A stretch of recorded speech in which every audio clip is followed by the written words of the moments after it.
Продолжуваат протестите на опозицијата во Кочани. Денешниот протест опозиционерите го одржаа пред зградата на собранието на општина Кочани. Ја критикуваа актуелната власт на чело со градоначалникот и останатите службеници, при тоа упатувајќи остри забелешки за нивното работење. Ние како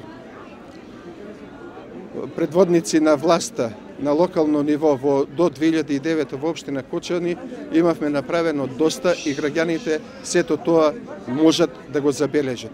После предавањето на власта имаше едни добри и ветувања кои што беа пред се добри за слушање и добри за имагинарноста на луѓето што влегуваат во една непозната и мислеат дека со сето тоа ќе допринесат за развој на Кочани. За жал, Кочани овие 4 години, наместо да оди чекор напред, отиде 10 чекори наназад. Пред се, сакам да кажам дека во Кочани денеска се живее многу полошо во однос на 2009 година кога предадовме власт. Кочани денеска, граѓаните на Кочани не го заслужуваат тоа. Граѓаните на Кочани заслужуваат да бидат како што биле, горди, достоинствени и честно да си го заработуваат своето парче леб. На протестот на опозиционерите пред зградата на општина Кочани им се придружија и дел од стачајните работници.